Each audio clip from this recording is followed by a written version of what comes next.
Triple EDC here, back again with another knife video. This is the Civivi Baklash. I'm going to be a little shaky today because I don't have my camera stand, but I just wanted to do a quick video saying why I'm selling this knife. Now, I haven't really used this knife, but I can tell right off the bat it's a very thin blade and would be an excellent slicer. It's just very thin behind the edge. This is very, very budget friendly. I think these run about $42.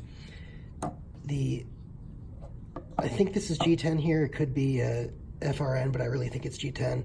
It feels nice. It does not feel cheap. It is a little bit thin. It's not quite as thick as some of the other G10s you might be used to, like the Spydercos and things like that.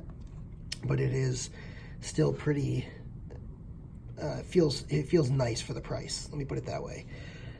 The liner lock feels a little thin, but I do like the anodizing or the coloring of it. I think this looks pretty good, the color combination. There are a couple different color combinations of these. And I do like the pivot, the hardware is kind of nice. And in general, the blade shape is excellent. The size of this is excellent as well. I don't have any size comparisons for you. Actually, I do. I have my, here, Spyderco Shaman, just to give you a size comparison. And I forgot I have my Bugout with me too, so let's do that as well. Here we go. I'm sorry, that's my bailout. So Benchmade bailout is probably a better size comparison than the Shaman. But you can get a good idea of just how big this knife is. So it's a full-size knife, and I like the blade shape of it. It has a very slight, it feels like it's almost even a hollow grind. So if it is a hollow grind, it would be a very shallow hollow grind, but it comes to, again, a very thin edge, and that is quite nice. The pocket clip is deep carry. It's a very nice pocket clip. However, the pocket clip does look cheap. But again, you're dealing with a $42 knife, so is that really that big of a deal? Why am I getting rid of this? Well, one other thing I should mention also is the blade stock is very thin on this. The blade stock, to give you an idea, this is the Shaman versus the Baklash, and then this is the Bugout versus the Baklash, or bailout versus the Baklash. So it's similar to the bailout and the Bugout as far as blade stock. So it is very thin. Those are two very lightweight models. So it's just something to keep in mind.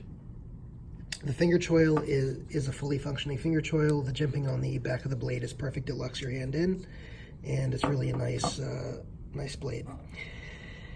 In any event, I just wanted to do a why I'm getting rid of this. Why am I selling this? Well, I have a lot of other knives that I have about 50 knives at the moment, and I just don't find myself carrying this at all. Like I said, I haven't really used it at all. And the reason for that is I just have a lot of other things that feel more premium that I want to use on a regular basis. And so I end up carrying something like this a lot more than I do this. So that's really the reason I'm getting rid of it, is I just don't carry it. And I have some other things I'm chasing as well. So suffice to say, if you're going to take any advice out of this, if you're looking for a budget blade, this is the thing to get. But once you grow out of budget blades, I wouldn't be surprised if you let this one go.